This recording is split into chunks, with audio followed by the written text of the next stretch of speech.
Mga bes, breaking! Si Zian Lim na akala natin loyal king kay Kim Chiu for 12 years, may anak na raw sa ibang aktres? At ang nanay? Aba, si Luis de los Reyes. Di mo inakala, di ba? Ito na ang chismis na parang script ng teleserye. Pero baka totoo. Welcome sa panibagong chikahan, kung saan ang tea ay laging mainit at ang chismis ay certified legit o legit na rumor. At ngayong araw, Zian Lim ang bida ng balit.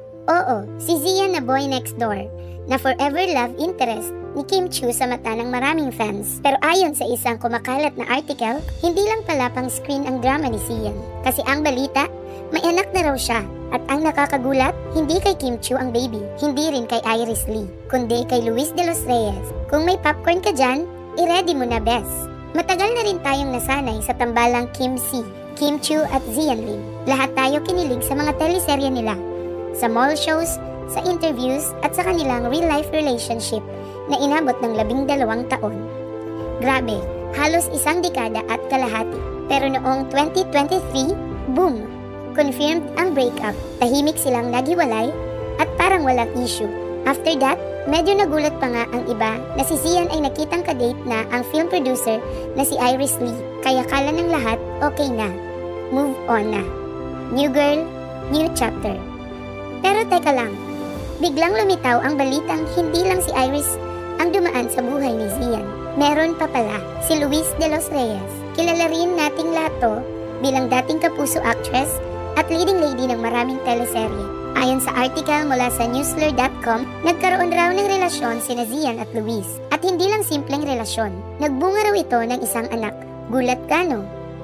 Sa article, sinabi sa isang exclusive interview, si Luis raw mismo ang nagsabi na, "Yes, I am pregnant and Zian is the father." Walang pasakali, walang pa-safe, diretso.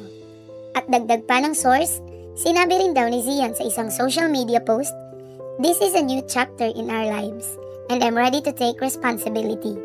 Luis and I are in this together." Kumbaga ready na raw siya maging ama. Di wow. Pero ito ngayon ang tanong, bakit walang post ang dalawa tungkol dito sa mga verified social media accounts nila? Walang patunay, walang update, walang pa-caption, wala ni isang emoji. Alam mo naman sa showbiz, kung totoo ang baby news, may pa-maternity shoot na agad yan, di ba? Yung may white background, holding baby shoes, pero wala. Dagdag pang twist, matagal nang engaged si Luis sa non-showbiz boyfriend niyang si Gino Bryan. As in, 2014 pa. So technically, kung totoo man ang baby, medyo magiging komplikado yon. At sa isang recent interview pa nga, si Luis ay nagsabing, "Wala pa akong anak, pero gusto kong magkaroon ng pamilya one day. Gusto kong buuin yon tulad ng pagpapalaki sa akin ng mama ko." Traditional, family-oriented, wholesome vibe ang ipinakita niya. So what's going on here? Totoo ba ang sinasabi ng article?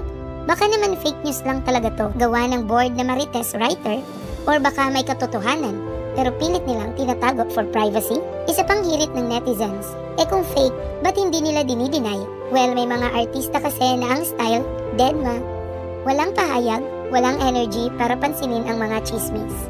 Pero sa mundo ng internet, alam natin kahit isang bulong lang ng chismis, lumalakas yan kapag walang sagot. Kaya't hindi na rin nakakapagtaka na ang comment section ng mga fan pages ay parang fiesta. May mga nagtatanggol kay Zian. Wala tayong alam sa buong kwento. Huwag agad husga. May mga team Kim na triggered. Kaya pala iniwan si Kim. May iba na pala. Tapos meron din yung mga chill lang. Sa dami ng anak ni Elon Musk, kay Zian pa kayo nagulat? Kaya ngayon ang tanong ng bayan, totoo ba o chismis lang ang lahat? Hanggang walang pahayag mula kina Zian o Luis, mananatiling misteryo ang lahat. Pero isa lang ang sigurado, ang showbiz, laging may plot twist, kaya dapat stay tuned lang tayo sa susunod na eksena.